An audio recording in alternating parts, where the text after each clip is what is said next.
Hello, welcome once again. Today we are here to walk with you on the topic of addiction. Yes, you heard me right, addiction. And today I have with me again my friend Georginia Nwoke. Welcome to the program again. Thank you for having me. It's always so good to have you because you just flush things out, and it's so good to be able to converse and discuss these things because they're very important subjects and topics that we need to really look at, especially as families, Yes. as this program is targeting families and how to cope with things that we have been talking about. So hopefully by the end of this time together, you would have gathered some information that is very helpful for you and for your family. So let's go straight to what it really is. What is addiction? I would say that addiction is a pattern of behavior, which most times is negative Yeah. and takes away somebody's attention from other areas of life. If you have a parent who is addicted to something, maybe substance abuse or something, and that substance abuse, that behavior takes away the parent's attention from being a real parent. That kind of thing, yeah. Yeah, and as young people too who are into this, it could stop their education to some extent. It could affect their relationships with their siblings or with other significant people in their lives, and it can do a lot Yes. to affect things.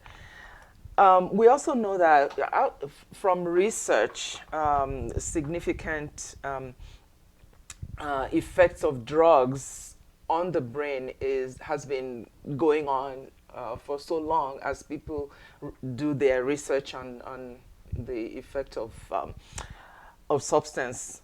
The damaging of some parts of the brain, the shrinking of some parts of the brain, we've heard about that as well. And I know that at this point, a lot of our young people have suggested that some of these drugs are really not addictive. Of course, I mean, because they see what it does to them and they feel good when they take it and all that. So, but research says otherwise, right? So, could you say more about that for us? The truth is that when somebody is addicted to substance, let's say marijuana, right? Now marijuana has been legalized. Yeah. So Yeah. every youth, every adult want to use it because it's legal, right? But the truth is that over the years, because I've been working with people in addiction in the last 10 years, in Calgary. And over the years, you've seen people that have been using marijuana for 20 years, 30 years. So now that they're a bit matured or they're adults and they're getting older, they can't remember anything. They struggle with their memory and all that. And they can identify that, using marijuana has kind of affected them. But when you say that to people who are still growing up, they say, no, it can't do anything. It makes Yeah. me feel good. It makes me feel high and stuff like that. Yeah, yeah. And they also say that, oh, yeah, I can stop whenever. I've stopped before. I stopped for 4 months and I picked it up again. It doesn't matter. It's just what it is. And we know that anything that is mood altering, it alters the mood. It goes a long way to affect the brain and, or like you're saying, the memory. So you mentioned the legalization of cannabis or Yes. marijuana. How? Okay, so personally, I don't see why this thing was legalized in the first place, but maybe I'm wrong. But parents need to take note. What could parents do in response to this legalization? The truth is that parents need to acknowledge the fact that marijuana is out there. It's in schools, it's on the street, it's in our colleges. Children or adults can get it anywhere. The shops are there for people to go and buy it, right? But the truth is that parents need to sit down and have a conversation with their children. You know, this is not the time for parents to pretend that, oh, my children are good kids, I've raised them well, so they can't use it. Children of, you know, parents of every culture, every background, as parents, we need to sit down and have that conversation and let the children know that, you know, that these things are out there, but let them know it's not good for them. Because most times when we pretend that our children are not going to use it, they hide and they use it. And one of the things that addiction does is that it's very secretive. Yeah, yeah, yeah. Especially when you're using so much and you're taking so much doses, or you're over the limit of what you need to be taking. Because some people say that, oh, as long as you take little doses, you know, at a time, or something to help you sleep, or something to help you with your studies, you know, all those, and you just depend on those things. It's like a chemical dependence. Yes. And so when we rely on some chemical to help us, then we may get into trouble. You know, the truth is that it's addictive because people start from taking small bits. And then when they start taking small bits, their body or their system becomes resistant to those small bits. So now to get the same effect they used to have before, they now have to take more and more and more. Somebody can be addicted to ordinary Tylenol. Wow. If somebody uses to, let's say, 1,000 milligrams of Tylenol to be able to calm the headache or something, and then after some time, the person discovers that the same milligrams, you know, it's no longer effective, and the person moves up to 2,000 milligrams. It's becoming addictive. Right. Yeah. Yeah. Yeah. And it is becoming addictive. But we're talking about even when you're taking this medications or prescriptions, when you're not even feeling the headache, and you're just taking it because you're so used to it, or even before the headache starts, you're like, oh, I need to pop something in, and you go. Because we know that there are people with chronic pain and some issues with health that need to take these things, and understandably, they need to take their medication to feel better and to live quality lives. But we're saying that some drugs are not necessary to take for other things, for any reason, just for any reason whatsoever. Like a child, a young person who just had an issue with the maybe mom or dad or boyfriend or girlfriend, and they think, oh yeah, I just use it to calm myself. So that is the abuse right Yes. there, right? So let's look at some of the drugs, just mention a couple of them, because they vary in what they do. Effects, yeah. So there are some that are depressants, which are the sleeping pills, even the alcohol are depressants. And there are some that are stimulants, which is like the cocaine or the tobacco, nicotine. And there are some, like we've just talked about, the marijuana or weed. So they all have different effects on the mind and the brain. So let's go to sleeping pills, for instance. So somebody can't sleep, and doctor prescribes some sleeping pills. So how would somebody who is using that respond to it becoming addictive? Usually what happens is that, you know, normally doctors will start by giving like smaller doses, right? And then the person realizes that the small dose, the person can no longer sleep with the small dose, and the person now pops in even higher than the quantity prescribed by the doctor. And the doctor doesn't even have to prescribe it these days, because over the counter you have sleeping medications. Right. And people just take it and, you know, anyhow. Even cough syrup. People, you know, take a lot of it to get some sleep and all that. Wow. But usually what I normally recommend is people need to work on what is stressing them not to have some sleep. Exactly. So I was going to go there. Natural sleep is always the best. Yes.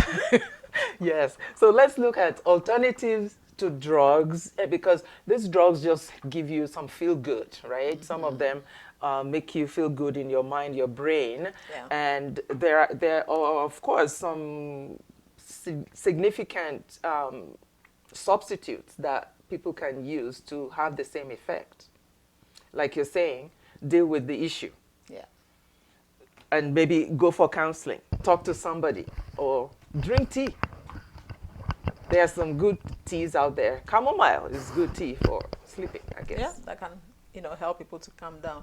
The truth is that most people that are addicted to one substance or the other, if normally when they come for counseling and you explore deeper beyond the substance abuse or beyond the drug abuse, you discover that they've been through one trauma or the other. And most times people use substances or are addicted to one thing or the other to be able to cope with their trauma. So basically the addiction is just like the smoke. So most of the time we go underneath to be able to explore at what point in that person's life did that person start using one substance or the other, or even drinking to be able to cope with their trauma. It's like somebody who is in an abusive relationship and the person will have to drink, to put herself or himself to sleep. Wow. And before you know it, the mother can put kids to bed and drink herself to sleep. And it happens from night to night. Before you know it, she becomes addicted to alcohol. Right. And yeah. most times when people hear that she drinks a lot, people automatically judge her. But nobody cares to find out what's underneath the addiction. So that's why getting help is very, very necessary. Yeah, yes. Because at least, I mean, some mothers, of course, they stress out, during the day, going here and there, dropping kids off, picking them up, and then they come home, like you Yeah. say, put the kids to bed, and then open a bottle of wine, and then, take some just to calm yourself. And then by the time you know it, you're drinking a whole bottle at once, or then it becomes 2 bottles.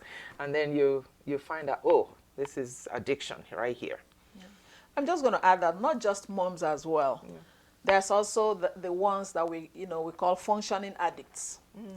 It's like somebody will drink in the night and go to work in the morning and function. It can be a man, it can be a woman. Somebody can take cocaine at night, go to work the next day and function. Some people will even find themselves taking cocaine during their break time at work. These are functioning addicts. Wow. Because, cocaine is an upper. It boosts energy, right? So, and for these functioning addicts, nobody will know that they're addicts. Except these days, most organizations perform drug screening and all that. Yeah. Wow. But whoever is in that situation knows that, he or she is struggling with addictions. Wow, yes. So it's the person that will know that Yeah. this thing is happening. So I've heard some statements like addiction is a choice. What do you think? I would say yes and no. Yes, it can be a choice if there's peer pressure. Let's say a young person starts to use drugs or starts to smoke weed or marijuana because my friends are using it, Yeah. right? It's also not a choice if that person has experienced trauma. Let's say sexual abuse. Let's say somebody's in an abusive relationship. Or somebody's grieving through a huge loss and the person doesn't know how to cope.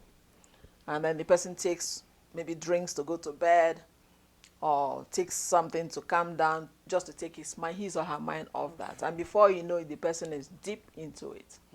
Yeah. So when it's a choice, it means that you actually are making that choice, and there are other things that you could choose to do differently. Yeah. And yeah, so hopefully you're not doing it as a choice, and you're also picking something different that is healthier to do. So let's now look at treatment. What kind of treatments are best for substance abuse? It depends on how deep the person has gone into substance abuse. Most times people who are deep into substance abuse are usually I recommend that, we recommend that they do residential treatment because treatment will help you to explore the trauma. But some people say, oh, I can quit. I can stop it anytime. But I tell you, most times it's not easy. It's not. If somebody has gone far, far deep into it, you discover that the person can quit for like a month and then start again and then because treatment also helps the person to be able to identify his or her triggers and be able to cope with those triggers when they arise. Yeah. Wow. Yeah. And I mean, we can talk a lot about addiction because there's so much to talk about. Yeah. But the main thing is, as long as you recognize that, I think I am addicted here, and begin to find help for yourself, right? Because if you don't identify or acknowledge something, it's hard to find the help that you need. So, so if how do you identify that you are an addict? I mean, we've talked about you're drinking more and more and more, and you can't have enough any longer. Is that the time to know that? Well, I think I'm becoming addicted. It's actually when it inhibits you or stops you from functioning in other areas of life. Like somebody might drink in the night and then in the morning the person has hangover and the person calls in sick at work. And then it's happening more frequently. Hey, you have to get up and do something because that's addiction there. Yeah. Wow. Yeah, so we need to acknowledge it and find help. Find help. There are a lot of resources in the city where you live, wherever we are. We get there are homes where you can go, and centers that you can go, counseling, addiction counselors, and you are an addiction counselor as well, and many resources, just so that you can live your life healthier. It's very important. So you wrote in your book 110 nuggets for excellent parenting, because we want to focus a lot on families on this programs that we do every week.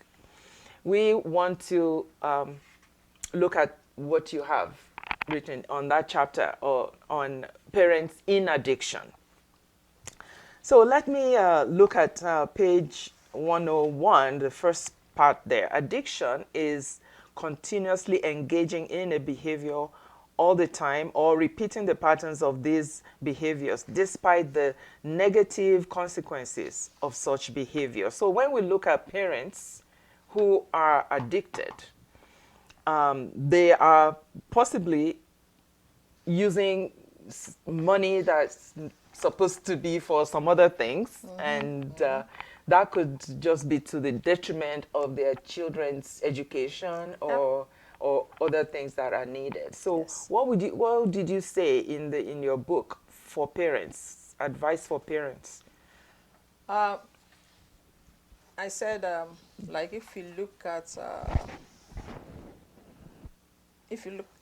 there was a place I said that usually most times when parents are in addiction, right, you discover that a child in that family steps into the role of the parent Right. who is addicted. Okay. Like if you have a father who is addicted to alcohol or gambling or drugs, right? Of course, that addiction steps in between his relationship with his wife. So you discover the wife's stresses around finances, stressing about cleaning up the mess when the man drinks and comes back and maybe picks a fight with her, maybe throws up on the rug, cleans up the mess. And then you discover that this woman eventually turns to maybe the first child in that family for comfort. So the child becomes parentified. Exactly. Somehow. Exactly. Yeah, which is not what the child is supposed to. Exactly. To do. And then this woman eventually may start talking to this first child about what she is not supposed to be talking to the child. And that brings a kind of emotional intimacy, what I'll call emotional incest, between that mother and that first child. Wow. And the child becomes a parent for her, a confidant, and Yeah, exactly. all these other things. Wow. And starts taking care of the younger ones. Oh, wow, yeah. So there's another point here. In most dysfunctional families, this relationship will, with the non-addictive parent, may lead to emotional intimacy, like what you're saying, where the parent will begin to talk about his or her pain with this child and rely on this child for emotional support. If you are the non-addictive parents, please get professional support Yeah. to deal with your own issues. So here there's an advice, so suggestion for the parent that is not in addiction to actually get the support they need and leave the child out of their emotional stuff going issues. Great. The truth is that children need to spend time being children. Our children, we don't need to use our children as emotional punching bags. You know, because in any family where there's any form of addiction, that family is always very chaotic. Everybody is affected, not just the person in addiction. Right. Yeah. The children are affected, the other parent is affected, or even when a child is in addiction, it creates a lot of trauma around the parents and around the other siblings as well. Now you discover that child in addiction becomes the object of attention and concern for the parents. Yeah. And then the other children are neglected and they seem to be okay, you know, but this child is the one that we need to rescue from addictions. And the truth is that when somebody is into addictions, nobody can rescue the person until that person hits rock bottom and is ready to get help. Yeah. Yeah. Okay, so we can talk more, like I said, but we have to stop here because of time. The hope is that you will find help for yourself. First of all, identify that you are in addiction and find the help that you need. There are many resources out there. We encourage you to make sure you find help for yourself. So we will end there with telling you about our book, Walk with Me. It's a 30-day devotional, and it's out there for you to avail yourself. If you need a copy, call us or email us, and we will get it to you. And for you, all you Spanish-speaking friends out there, it's also in Spanish. So get your copy today, and we will get it to you if you email us, and we will send it to you. And also get your hands on the 110 nuggets for excellent parenting by my friend here, Georginia Nwoke. And this will really be so helpful for you. So have a great one, and we'll see you again. Bye for now. Thank you. Bye. Bye-bye.